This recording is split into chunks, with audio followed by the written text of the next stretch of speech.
ಪರಲೋಕದವುಗಳ ಕಡೆಗೆ ನೋಡುವಂತೆ ನಿಮ್ಮ ಆತ್ಮವನ್ನು ವಾಕ್ಯದಲ್ಲಿ ಬಲಪಡಿಸುವ ಅನುದಿನದ ಧ್ಯಾನ. ಇಂದಿನ ಧ್ಯಾನದ ಶೀರ್ಷಿಕೆ, ಹೋಗಿರಿ ನನ್ನ ದ್ರಾಕ್ಷೆ ತೋಟದಲ್ಲಿ ಕೆಲಸ ಮಾಡಿರಿ. ಈ ದಿನದ ಸತ್ಯವೇದದ ವಾಕ್ಯ. ಆಗ ಯೇಸು ಹತ್ತಿರಕ್ಕೆ ಬಂದು, ಪರಲೋಕದಲ್ಲಿಯೂ ಭೂಲೋಕದಲ್ಲಿಯೂ ಎಲ್ಲ ಅಧಿಕಾರವು ನನಗೆ ಕೊಡಲ್ಪಟ್ಟಿದೆ. ಆದ್ದರಿಂದ ನೀವು ಹೊರಟು ಹೋಗಿ ಎಲ್ಲ ದೇಶಗಳ ಜನರನ್ನು ಶಿಷ್ಯರನ್ನಾಗಿ ಮಾಡಿರಿ. ಅವರಿಗೆ ತಂದೆಯ, ಮಗನ, ಪವಿತ್ರಾತ್ಮನ ಹೆಸರಿನಲ್ಲಿ ದೀಕ್ಷಾಸ್ನಾನ ಮಾಡಿಸಿ, ನಾನು ನಿಮಗೆ ಆಜ್ಞಾಪಿಸಿದ್ದನ್ನೆಲ್ಲ ಕಾಪಾಡಿಕೊಳ್ಳುವುದಕ್ಕೆ ಅವರಿಗೆ ಉಪದೇಶ ಮಾಡಿರಿ.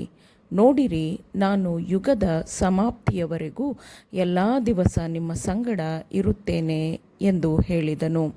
ಮತ್ತಾಯ 28ನೇ ಅಧ್ಯಾಯ 18ನೇ ವಚನದಿಂದ 20ನೇ ವಚನದವರೆಗೆ.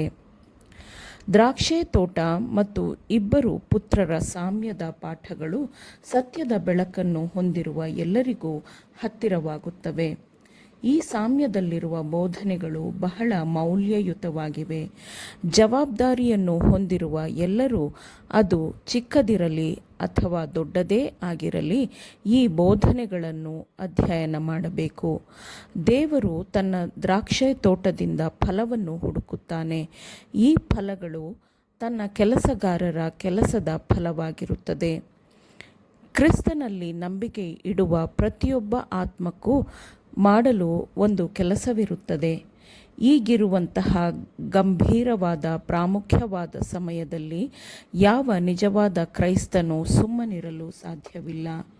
ನೀವು ಮೌನವಾಗಿ ಪಾಲುಗಾರರಾಗಿದ್ದೀರೋ? ಸತ್ಯವು ಇನ್ನೂ ನಮ್ಮ ಲೋಕದ ಅನೇಕ ನಗರಗಳಲ್ಲಿ ಬೆಳಕಿಗೆ ಬಂದಿಲ್ಲ. ಈ ಸಮಯದಲ್ಲಿ ಈ ನಗರಗಳ ಜನರು ಸುವಾರ್ತೆಯ ಸಂದೇಶವನ್ನು ಏಕೆ ಕೇಳಬಾರದು?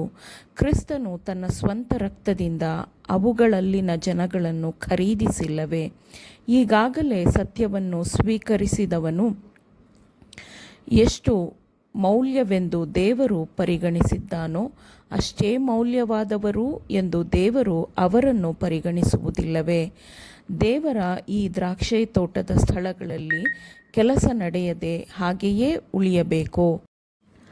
ಆದರೆ ಇತರ ಭಾಗಗಳಲ್ಲಿ ಹೇರಳವಾದ ಆಶೀರ್ವಾದಗಳು ಸುರಿಯುತ್ತಿದ್ದರೂ ಅದನ್ನು ಪರಿಗಣಿಸಲಾಗುತ್ತಿಲ್ಲವೇ? ಸತ್ಯವನ್ನು ಪರಿಗಣಿಸಲಾಗುತ್ತಿಲ್ಲ. ಕೇಳುವವರಿಗೆ ಸತ್ಯವನ್ನು ನಂಬಿಕೆಯಲ್ಲಿ ಬೆರೆಸಿಲ್ಲವಾದ ಕಾರಣ ಸತ್ಯವನ್ನು ಪರಿಗಣಿಸಲಾಗುತ್ತಿಲ್ಲ. ಯಾಕೆಂದರೆ ಅವರು ಪಡೆದುಕೊಂಡ ಬೆಳಕನ್ನು ಅವರು ಎಚ್ಚರಗೊಂಡು ಇತರರಿಗೆ ನೀಡುವುದಿಲ್ಲ. ಸತ್ಯವನ್ನು ಪಸರಿಸುವ ಕೆಲಸವು ಎಷ್ಟು ಪ್ರಾಮುಖ್ಯವಾದದ್ದು ಎಂಬುದನ್ನು ಕ್ರಿಸ್ತನು ತನ್ನ ಶಿಷ್ಯರಿಗೆ ಹೇಳಿದ ಕೊನೆಯ ಮಾತುಗಳಲ್ಲಿ ತೋರಿಸಲಾಗಿದೆ.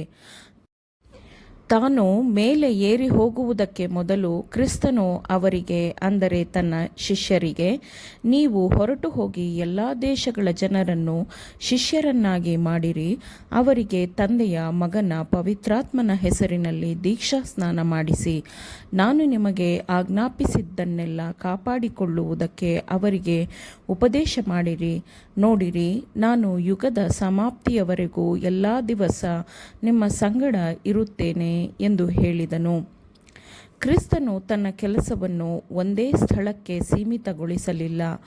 ಆದರೆ ಆತನು ಅವರಿಗೆ, ನಾನು ದೇವರ ರಾಜ್ಯದ ಸುವಾರ್ತೆಯನ್ನು ಬೇರೆ ಊರುಗಳಿಗೂ ಸಾರಿ ಹೇಳಬೇಕಾಗಿದೆ, ಇದಕ್ಕಾಗಿಯೇ ಕಳುಹಿಸಲ್ಪಟ್ಟಿದ್ದೇನೆ ಎಂದು ಹೇಳಿದನು. ಬಳಿಕ ಆತನು ಯೂದಾಯ ದೇಶದ ಸಭಾಮಂದಿರಗಳಲ್ಲಿ ಸುವಾರ್ತೆಯನ್ನು ಸಾರುತ್ತಾ ಇದ್ದನು ಎಂದು ನಾವು ಆತನ ಕೆಲಸದ ಬಗ್ಗೆ ವಾಕ್ಯದಲ್ಲಿ ಓದುತ್ತೇವೆ. ಸತ್ಯದ ಬೆಳಕು ಲೋಕದ ಎಲ್ಲ ಕಡೆಯಲ್ಲೂ ಪಸರಿಸಬೇಕಾದ ಈ ಸಮಯದಲ್ಲಿ ಸತ್ಯದ ಬೆಳಕನ್ನು ಹೊಂದಿರುವ ಎಲ್ಲರೂ ಕ್ರಿಸ್ತನು ತೋರಿಸಿದ ಮಾದರಿಯನ್ನು ಅನುಸರಿಸುತ್ತಾ ದೇವರು ಕೊಟ್ಟಿರುವ ಸಮಯ, ಸಾಮರ್ಥ್ಯ ಮತ್ತು ಸಂಪನ್ಮೂಲಗಳನ್ನು ಸಿಕ್ಕ ಕಡೆಯಲ್ಲಿ ಕಳೆಯದೆ ಇದ್ದಿದ್ದರೆ ಎಷ್ಟು ಚೆನ್ನಾಗಿರುತ್ತಿತ್ತು. ಸುವಾರ್ತೆಯ ಸಂದೇಶದಲ್ಲಿ ತೋರಿಸಿರುವ ಕೃಪೆಯ ಅದ್ಭುತವಾದ ಪ್ರಕಟಣೆಯನ್ನು ಎಲ್ಲ ಸ್ಥಳಗಳಿಗೂ ಕೊಂಡೊಯ್ಯಬೇಕಿದೆ. ಆಮೇನ್. ದೇವರ ವಾಕ್ಯಗಳನ್ನು ಶ್ರದ್ಧೆಯಿಂದ ಆಲಿಸುವವರು ಮಾತ್ರವೇ ಆಗಿರದೆ ಪಾಲಿಸುವವರೂ ಆಗಬೇಕೆಂದು ನಿಮ್ಮನ್ನು ಉತ್ತೇಜಿಸುತ್ತೇನೆ. ಪರಿಶುದ್ಧಾತ್ಮನ ಸಹಾಯದಿಂದ ಆಲಿಸಿದ ನಿಮ್ಮೆಲ್ಲರಿಗೂ ಧನ್ಯವಾದಗಳು. ಮತ್ತೆ ದೈನಂದಿನ ಧ್ಯಾನಕ್ಕಾಗಿ ನಾಳೆ ಸಂಧಿಸೋಣ. ಆಮೇನ್.